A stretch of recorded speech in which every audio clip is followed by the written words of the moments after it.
So today I'm talking to Jess Hanson from Hair Design and Beauty by Jess. Is that right? That's right, yeah. I got it right. Original. So lovely to meet you. You too. And it's really lovely that we're actually podcasting in your space today. Yeah, it feels good to be here. Yes. Yeah. So we are in your, what would you call this? Your So I like to call it my studio. Your studio. But it's, from the outside, it looks like a garage, but a lot more glamorous. A very than that, nice honestly. garage. Yeah. Yeah, and you are based in Taplow in Bucks. Yeah. And would you like to introduce that and tell me exactly what it is you do, because it's more than one thing, isn't Yes, it? yeah. So I originally started out as a hairdresser. 24 years ago, I trained and basically worked in lots of different areas, lots of different types of salons.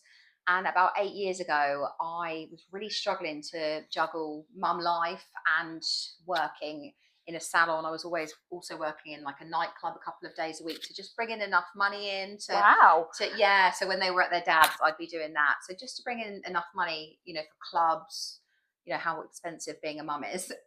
So I decided 8 years ago that I was going to take the plunge and go mobile. So I originally had a website done and I had my car sign written. And it was when Gossip Girls had started to get quite popular. And so that's a Maidenhead Facebook group. Yeah, for anyone that's not local, or any gentleman that might be listening. I always feel a bit bad about the boys can't get involved. Yeah, the Maidenhead Gossip Girls. Yeah, so I got recommended on that, and my business just flourished from there, really. So much so that I was, busy every day within, I could choose school hours. And in the end, I moved into a house where I was able to work from home, so I could, then put the kids to bed and work. So yeah, I've got a really big client base that have followed me from the beginning. They become your friends over the years. And I've been invited to their weddings, I've been part of their lives, and it's not only are they just clients, but they're also, good friends as well. So that's where it started off as Hair by Jess. Yeah. But during COVID, I wanted to bring in more of the beauty element. So during COVID, I'd done courses online, and luckily I've got 2 teenage daughters, so I was able to film the treatments and send that to the academies. So I introduced lash lifts, brow treatments, and I've always done waxing. So I have that on board as well. So your question, I do hair, I do makeup, I do waxing, I do brows, lash lift, spray tanning. And this year I actually trained in like an introduction to aesthetics. So I can do microneedling facials, dermaplaning facials, B12s. And that's injections. And sort of lip filler, and sort of like an introduction to Botox as well. So just like a few areas I can do that as well. That was a really tricky course because it's very medical and you have to do anatomy and physiology sort of like course as well. And that was very challenging. And then just in the summer, I brought on my newest treatment, which is my kind of baby at the moment, which is the Japanese head spa. Ooh. So that's really fun. That's it brings the beauty and the hair in together. So I really like the fact that I've sort of brought those two things together with that. Yes, and I will confess that you've literally just given me a Japanese head spa. I'm really lucky. And it's something that I was never familiar with until quite recently. And I noticed there's a couple of Instagram accounts that popped up, nothing too local, but nothing too far away. And I thought, I just wish that somebody here would do that. Yeah. So it was an amazing experience. Oh, good. Yeah, full on lovely treatment. And what I love about it is because I'm such a chatty kind of like person, what the treatment is, a no talking treatment, so it's designed to make you absolutely relax and sort of drift away, but also I really enjoy giving it for those reasons, and I think you can feel that kind of healing element come through, like we're both kind of relaxing and in the moment. It's a really lovely treatment, and not to mention it has many benefits as well to your scalp, your skin, hair growth. My clients, well, a lot of them have kind of aged with me, and now I'm in my 40s. We're all kind of starting to go through the perimenopause. Your hair gets thinner, your scalp gets drier. So there's so many benefits to the Japanese head spa. And so how regularly should do you recommend to have the Japanese? So it's kind of something that we suggest you have once a month. That just keeps on top of sort of any of the excess build up that you have on your scalp. And what's really nice is I have a special laser that I can actually look at your scalp. So each time you come, we can sort of take pictures and refer back to the next one, especially someone that's got maybe like dermatitis or which is what I've got.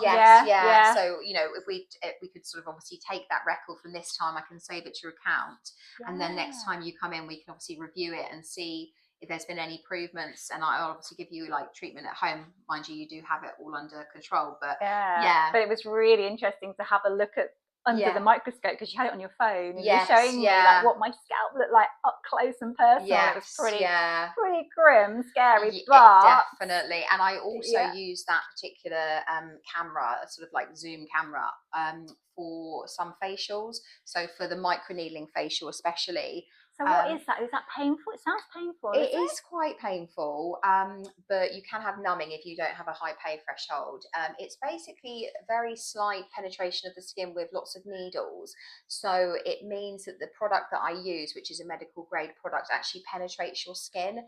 So it sort of goes right in there. It's not quite as evasive as like Botox or filler or anything, but it just sits in the layers of your skin, and also it means that your products can be absorbed better at home as well. So it's definitely helps with fine lines, wrinkles, open pores. I need that. Scarring is a massive thing. It really helps reduce scarring as well. So that's another thing I use that camera for, and I save to my client's file, so we can obviously have that to refer back to see the progress. So it's not just kind of people that are kind of looking at it as a luxury item or a luxury thing that they're going to be spending money to do, but actually it is your health, isn't it? You know, it's your skin health, your scalp health. Definitely. And I think, prevention is better than cure.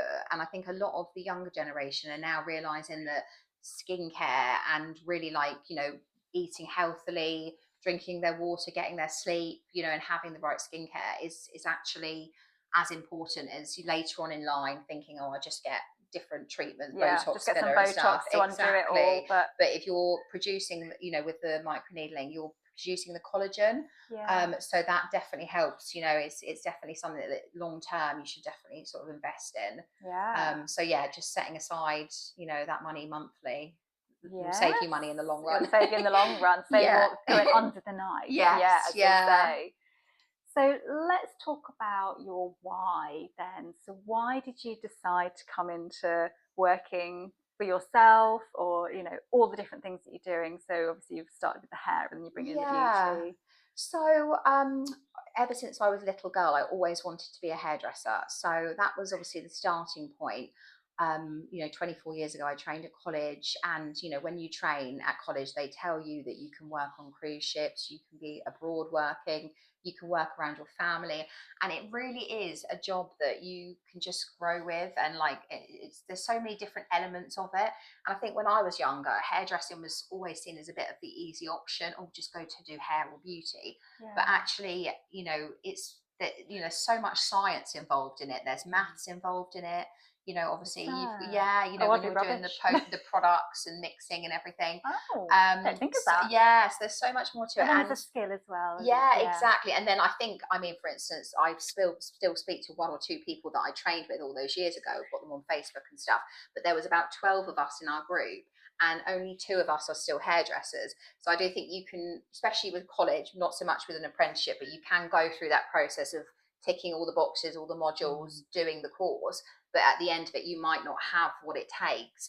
And having what it takes is being creative, being able to cope in any situations, being able to make people feel at ease. You might do something and it might not turn out the way you think it's going to, but you then have to be able to think on your feet and not panic. And so there's so many different elements. Whereas with an apprenticeship, obviously you're on the ground and you're seeing how it works, right from the start. So there is actually, when what you're just saying about making mistakes and things, you've got somebody's life in their Yeah, hands. definitely. Sometimes. Your hair is your crown. So with hair, do you do like hairdressing? Do you do cutting and styling and colouring? You do all of those things? Keratin, I use a vegan keratin brand that I have to import from Italy. I trained with them about 6 years ago, and I've tried other brands. I only ever use that one. So keratin blow dry. I do hair extensions. I have a UK supplier and also a supplier abroad that I have worked with for over 5 years and have a really good relationship with. So color matching, you know, I can have curly clients now and everything like that. So it's all about building relationships as well. That's why I think, you know, being in this industry for a long time has definitely had so many benefits. So yeah, I do hair extensions, you know, cutting, coloring. I regularly attend like courses online, or, you know, so easy to do different courses. You subscribe to different, like Weller Colliston, Blonde Me, and things like that. They have always different training things. I think a lot changed in COVID, where you can, you know, watch things online and stuff. You don't necessarily have to go to their academy in London, which is really beneficial. That's good, actually, and that is the beauty of online now, isn't it? Definitely. Be there to still learn. So yeah, that's the hair. Wow. Yeah. Oh, and wedding hair. And wedding hair. Yeah. Oh, so that's again, there's a lot of technical skills in that, and you've got to keep it there all day. You've got to hold. This is it, and that's a whole other area as well. Like, you could just do weddings and photo shoots and occasional hair and makeup all the time, and you'd be busy.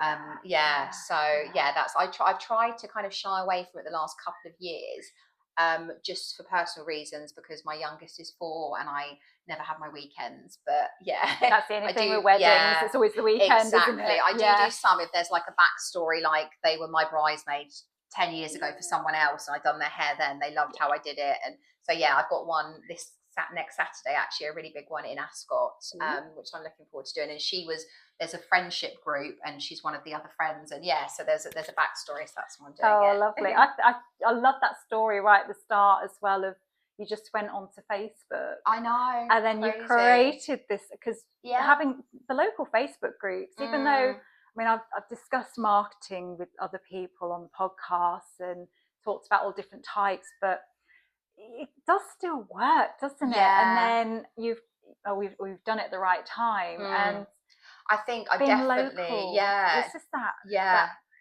sort of group of people that you've connected with. I think, you know, you can go on Google, you can go on, you know, what used to be the Yellow Pages back in the day, but to actually hear a few people that you then can see their face behind the profile picture and see they're like real people and they've had a good experience with someone.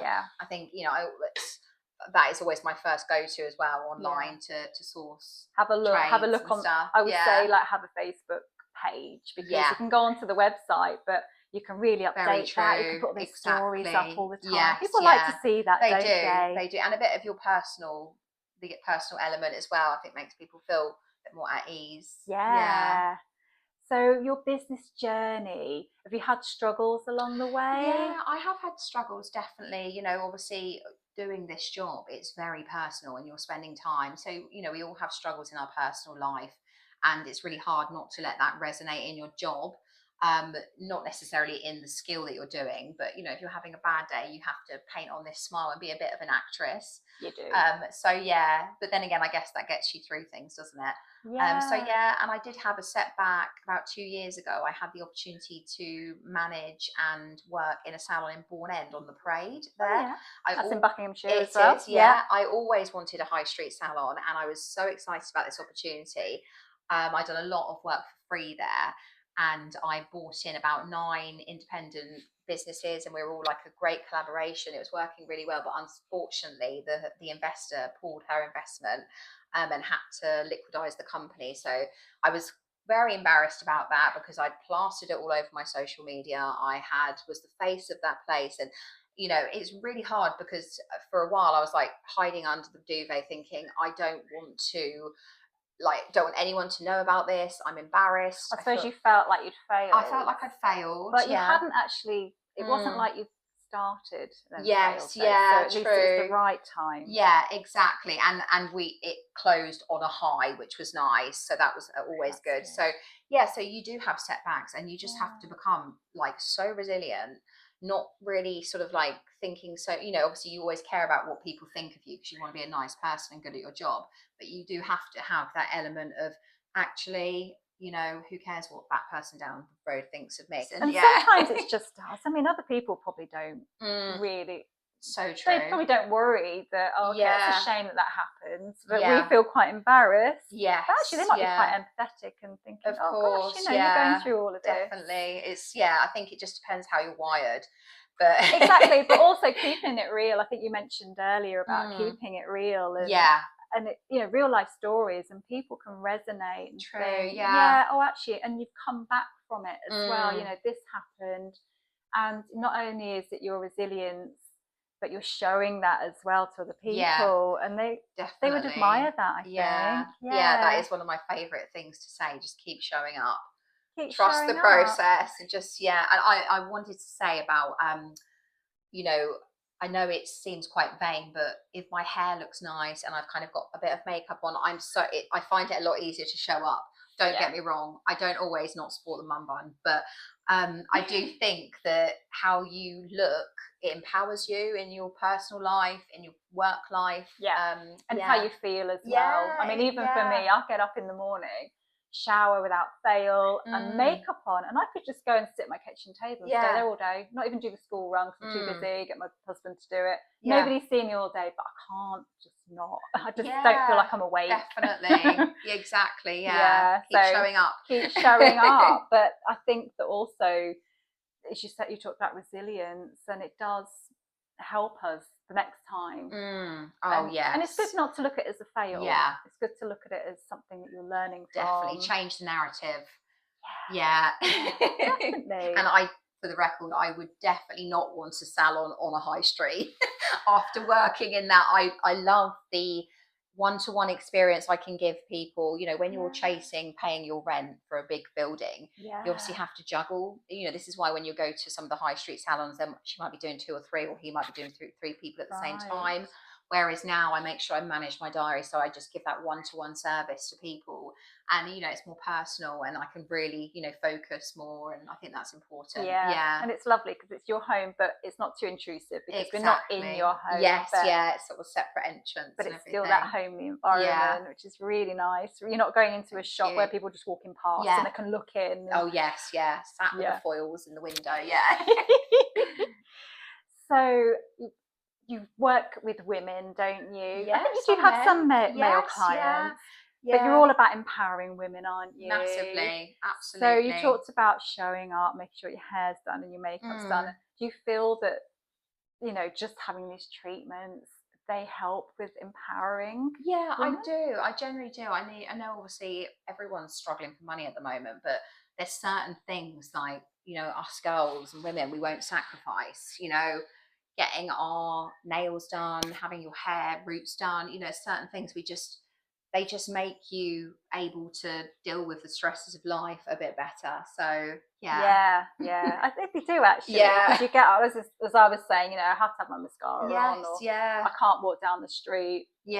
People looking at me, because then I've got my head down. Exactly, you're not kind of holding your head high. And and then the whole persona, then, isn't it? Things like the head spa, they're more of a luxury, but I think after you've had one, you'll realise the benefits are not just for your scalp and your hair. Like, the holistic benefits are really positive as well, and you feel very uplifted, and gives that time just really help with your stress levels and things like that. Definitely.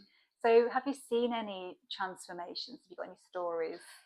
So I have about a head spa, or about in general? I don't know. You tell me. So I worked with a lady that she was an online coach some years ago, and that was a really fun thing to work with, because she had basically seen the women through their diets and their exercise, and then at the end of it, that she offered a photo shoot, and I went along and did the hair and makeup for that. That was a really fun thing to do. I've helped people with so there was one of my younger clients, her mum comes to me actually, and she has very bad acne, and she'd been actually having to go down the medical route of having products prescribed to her. But the doctor, the GP, actually said the dermaplaning that I do with like a blade where it takes off obviously like the peach fuzz, but it also takes off the top layer of skin. That encourages you to be able to absorb the product a lot better. So that was a really lovely transformation that I've just had very recently. And yeah, just, you know, obviously, like I said, you see people in all their ways throughout their life, and, you know, friends that, you know, I've seen them single and they'll be having their hair put up or something, or a spray tan done for a date, and then 2 years later I'm doing their wedding hair. Your wedding, yeah, absolutely. So yeah, lots of lovely transformations over the years. Yeah, so again, it makes women feel confident. So just in life, personal life, in careers and jobs. Definitely. Yeah. It does make you feel, as you say, holistic, and it's the inside and the out, isn't it? Absolutely. Yeah. So you talked about being a mum. So you mentioned you got a little one that you had in COVID, and then you've got older ones. How many children have you got? So I've got 3. I've got a 19-year-old, a 17-year-old, and with a new relationship, I have a 4-year-old. Wow. So yeah, it's amazing. So you've got to balance it all and juggle it all. And I also have a stepdaughter, actually, not forgetting her. She's more like a best friend, but she's 21. So yeah. So is it a bit easier when they're older? Yes, well, they still need you though, don't they? Yeah, they need you in a different way. And I'm very like honest parenting, down to earth. They can come to me about anything and I'll always have their backs. They help out. They're like, Freddie's got like 3 mums, having 2 big sisters and obviously the big brother. So it's really, but it, you know, it is, having my own business has meant that I've got the flexibility to go to the nativity, you know, pick them up from school every day. Sometimes it means I have to work a Sunday or an evening, but I can take them to their friends' parties, and, you know, I can just be there for them. You don't have to ring the boss and say, can I have that time off? I think it's the only way to go. And, you know, if I can do it, and I'm very disorganized and never been diagnosed, but think I'm ADHD because I'm so like messy with everything. I can relate. Messy creative. Yeah, exactly. Messy creative. You know, if I can run my own business successfully and make a salary, a very attractive salary, then anyone can. Oh, well, that's that's something to aspire to. Yeah. So you get so there's a lot of benefits. You must feel guilt as well, but at least you do get that. You can definitely. I think like you're always going to have mum guilt, aren't you? And the thing that I have the most mum guilt is having to be on my phone when I'm with them. You know, texting back clients and stuff, because it's. I mean, since I've discovered Chat GDP or whatever it is, it's a lot easier because I can speak into it, and then it will obviously do the message, and I can send it to them. And voice notes. But that's the only reason I get the mum guilt. I'm on my phone a bit. And, you know, I suppose like we need to be responsive to our clients. Because it's that client customer service. And, you know, and also, you know, people, if they're struggling to, you know, say you've done a change for them and they're like, actually, I'm not sure, this might be a bit bright, I might need a toner, or I've had these hair extensions fitted and there's a little bit around the back that doesn't feel right. You know, I now working from home, I can just say, right, pop over. You know, so obviously it's very important to be responsive. And I think you don't get that with the bigger companies, you know. So that's probably the mum guilt comes from having to be so efficient with your clients, and, you know, but then you'd get client guilt if you don't. Yeah, true. You say no exactly. To them, So customer service is key. I can relate to that, but I think again that's down to personality as well. It's not like you're people pleasing, but you're just a nice person. You care about what you do. Yes, And I think you said that to me. You're looking at some of we'd never met each other in real life, but we follow each other. And it just shows through. And so you look like you care about what you do, and it's like that's nice that you can see that. Yeah, exactly. I think it does. You know, there's so many fake people around. I think you can, you know, somebody genuine sees somebody genuine. So you're not a hard-faced businesswoman. We might never be millionaires, but we care about what we do. But we're enjoying it, and that's the thing. It's not about, you know, you don't look at the pound signs first. You know, we need that, but you're finding something. You're finding your passion, aren't you? Of course. I mean, the dream would be one day to have like someone that does all my posts on social media, someone that, you know, I just send the before and afters and they make a video out of it. But obviously, all of that costs money. I did have a branding photo shoot a while ago, and that really helped elevate my sort of social media look a lot more professional. But yeah, everything costs money, doesn't it? So maybe one day. It's so hard, isn't it? Yeah. It's not like you can just whip the camera out. By the way, do you mind if I just take a photo for my social? Yeah. And also you're kind of in the moment as well. Oh, I always forget, especially the best transformations. Yeah. I'll be blow drying afterwards and I'm like, oh, why didn't I take a Why did I take a photo? But you're not thinking about that, which just goes to show that you're not thinking. But it's really hard though at the same time, because you're not thinking about the socials because you're caring about your clients. Yes, yeah. But then afterwards, I need the socials. Yeah. To be visible. That's so true. It's like, hard, isn't it? Yeah, but then you don't want to lose that personal touch by sticking a camera in. So yeah, there'll be a balance somewhere, Emma. Exactly. Yeah, exactly. So have you got any tips then? So have you got any new mums or women, even men, wanting to change a career or starting off their own business? Do you have any tips? So my biggest tip is choose something that you are really passionate about. And then obviously, do the research, see what other people are doing in your area, and see whether there's a market for it, and then just take the plunge. Like you said, things like Facebook are free, Instagram are free, TikTok's like one of the main ones now that I'm trying to get into, and that's free. You just got to unfortunately do that research, and trust the process, look at the, study the videos, see what works, and just make sure that you're not stepping on anyone's toes in business. And because obviously having that network of people in the same industry is really important as well. Just be a nice person and take the plunge. Just cut back on some things, so you can take a lesser salary for a while, but definitely take the plunge. That's the hardest thing, isn't it? If you've got a full-time job and you're not enjoying that job and you want to start your own business, and then you might end up working weekends and evenings to get the business going. If you're lucky enough to go part-time to try and get the business going, it's hard, isn't it, to kind of when you need that money. If you can, I think throwing yourself at full on at something is amazing, but let's be honest, we've all got rent to pay, we've all got bills to pay. So if you could choose a career that you can definitely do the two at the same time. Like me, I stopped working in the salon that I was in, but I still worked in the nightclub that I was working in for like one night a week until I was able to kind of get that adjustment. And then like I said, it very quickly within a few months I was able to just say, right, that's it, I can not be PAYE and set up as a sole trader. That's amazing that in a few months. I know, as well, because some people say it can take like 3 years. It was really like scary and overwhelming. But amazing at the same time. That must be quite an empowering feeling, and that freedom of, right, I don't need to I can have my notice in, I have no boss, I am my own boss. Definitely it is. And also I think when I have worked for other people, it was really easy for me to not show up all the time and not be the best version of myself, whereas now it's my own business. I care so much about every little element of it. Like it's working for yourself, it just does set you free in a lot of ways. It makes me, I desperately don't want a bad review. I desperately want to make sure people don't see that bit of hair on the floor that I haven't swept up. Everything I try to is attention to detail that I put to my clients. I just think that you are your brand and your reputation, and absolutely, you do put more care into your own business if you're sort of paying somebody else's salary, but you're working for somebody else to make somebody else rich. That's when you can become more detached. Absolutely. If that's not what you want to do.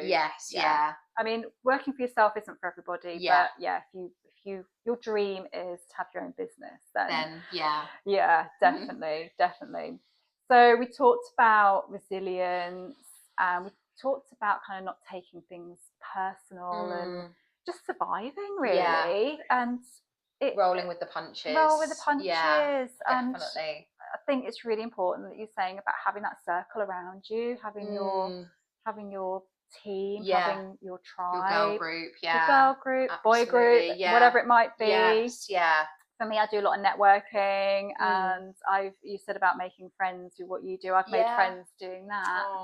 So that's quite nice. It's hard when you kind of want people to pay you and they're your friends. Oh yes.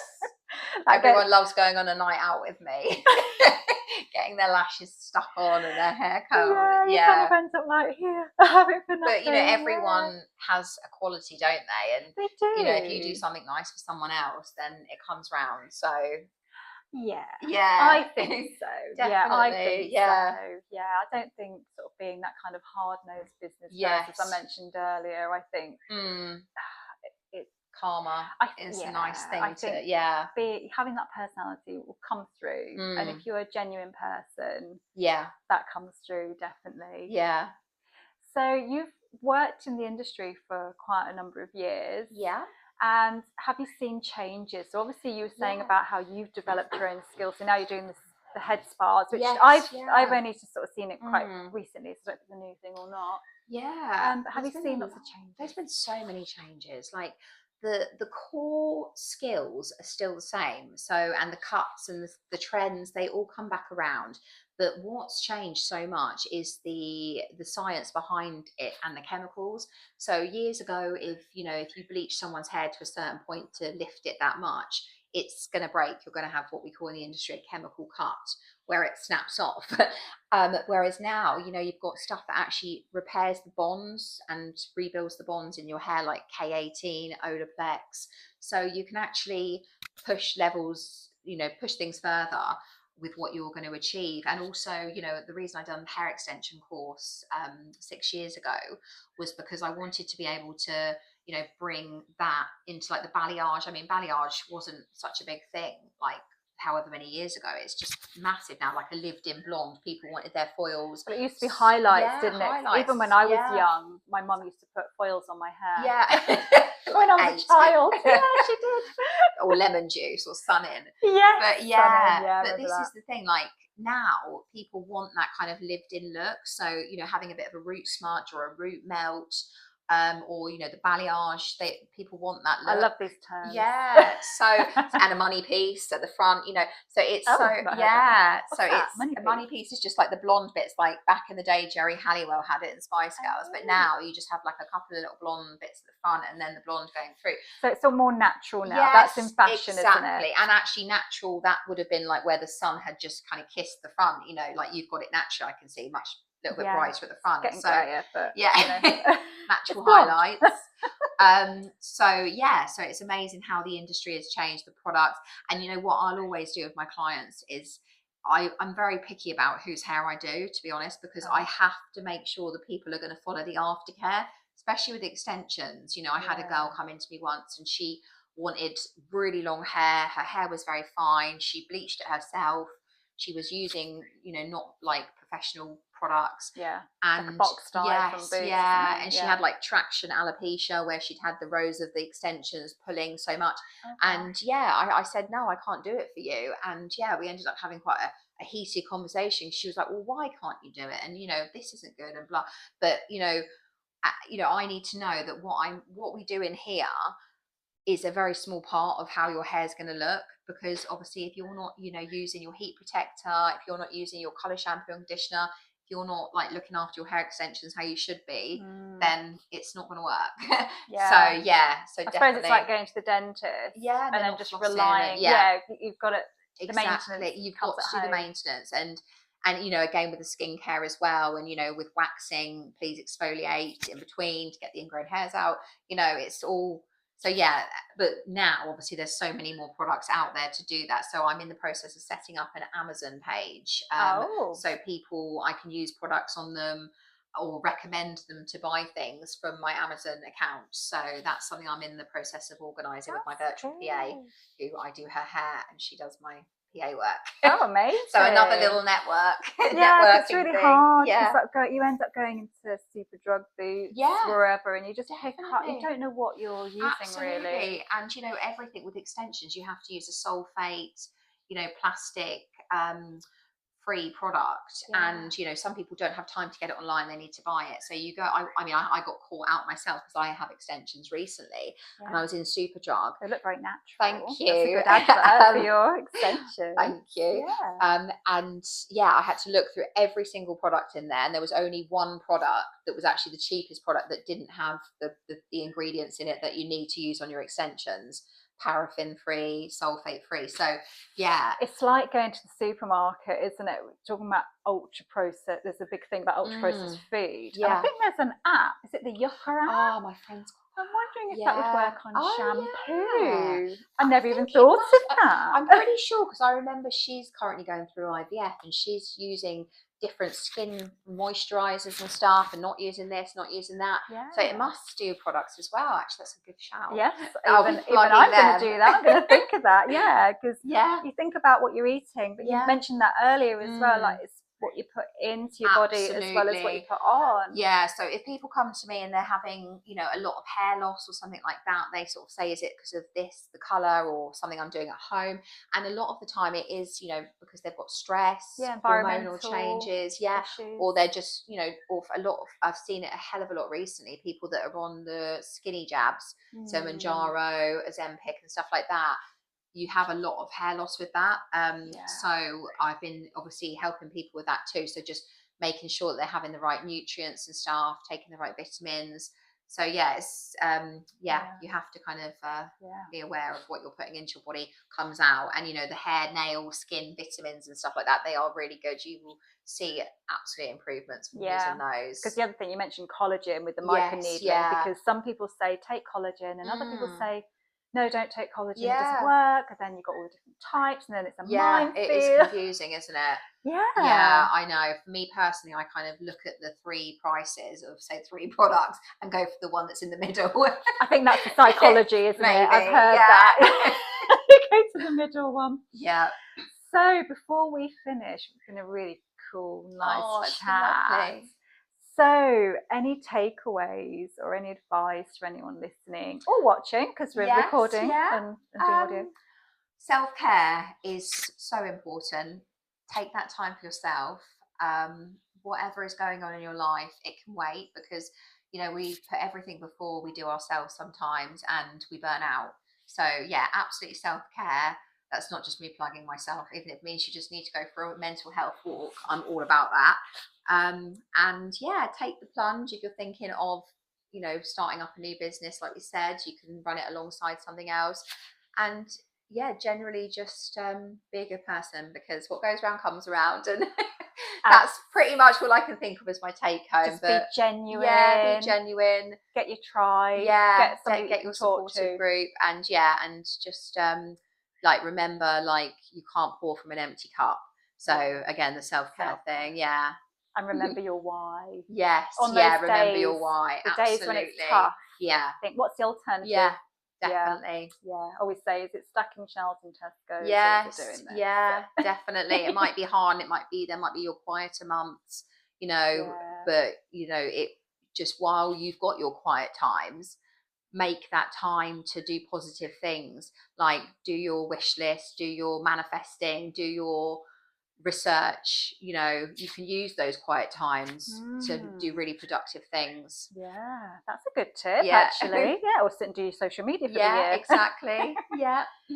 So where can we find, so you obviously, if somebody's listening to this and they're not particularly local, you will have your Amazon shop. Yes, so I have a fresher link, which is Hair Design and Beauty by Jess, which has a price list and all my services, and you can book through that.